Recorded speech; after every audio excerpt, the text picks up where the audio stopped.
দর্শক ভাইয়েরা দেখেন, ফরিদপুর পানের বরজ এবং হলুদ ক্ষেত অনেক সুন্দর লাগছে।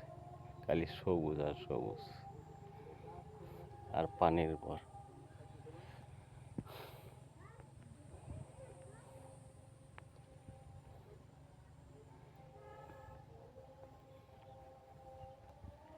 চারিদিক দিয়ে সবুজ ঘেরা, খুব সুন্দর দৃশ্য।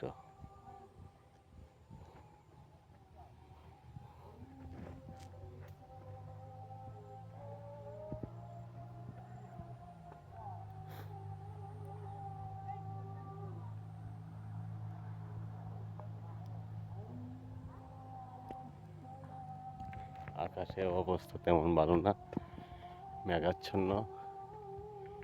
5 মিনিট 10 মিনিট পর পর হালকা হালকা বৃষ্টি আসে।